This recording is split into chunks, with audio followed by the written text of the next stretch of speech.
waa noolayaal Rabbi abuuray kuna nool meesha aynu ku noolnahay. Way hadli karaan balse noolaha kale ma fahmi karaan luqadooda. Dareen damqasho ayay leeyihiin balse badankeenu ma ogin. Baahiyo badan bay leeyihiin waynuse iskaba fogeynaa. Ma helaan dhakhtarro u gaar ah mana ka haystaan cid u gargaarta.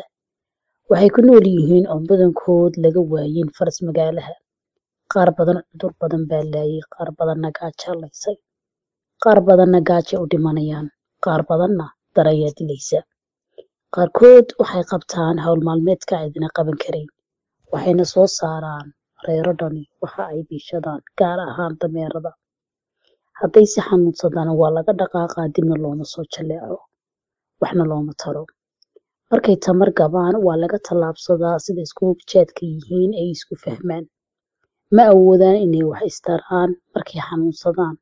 Ee xanuunsadaan waxay keeni karaan bulsho badan inay qaato xanuuno aan la garanayn. Waxa kale oo ay keenaysaa in dabargo' badani ku yimaadaan noolayaashan qaar badan oo ka mid ah. Waxay leeyihiin awoodo badan oo Rabbi ku manaystay, balse inaga xaggeena keliya noole ayay ka yihiin. Waxay in badan ku dhibaataysan yihiin waddooyinka. Cidima quudiso gaajo iyo haraad baa dilay. Qaarkood dhaqaale ayaa laga soo saari lahaa haddii ay daryeel heli lahaayeen. Waxay u baahan yihiin in meelo gaar ah lagu ilaaliyo oo la daryeelo. Waxay u baahan yihiin dhakhtarro u gaar ah. Waxay u baahan yihiin in cid gaar ah loo xil saaro. Haddiise ay waayaan intaas, waxay ahaanayaan weligood dulmanaha dahsoon aan cid daryeelin. Waxaa dhacaysa haddii cidi isku xil saarto in ka mid ah daryeelkooda laguma dhiirigeliyo lagumana garab galo keliya waa la arkaa oo la dhaafaa. Waxaa dhacda in qofkii isku xilqaamay sii awoodin quudinta iyo daryeelidda in ka mid ah noolayaashan. Caruur badani waa u cadow gaar ahaan wiilasha u dhexeeya 7 sano ilaa 13 sano. Ma moodid weligood inay tegeen dugsi, mana moodid in waalid ay ka soo agtooseen.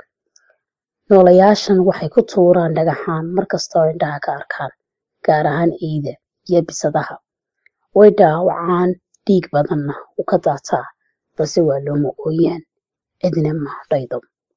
Waxay gaadheen heer haddii ay arkaan ilmo yar oo kula socda ay ka cararaan halka ay fadhiyaan.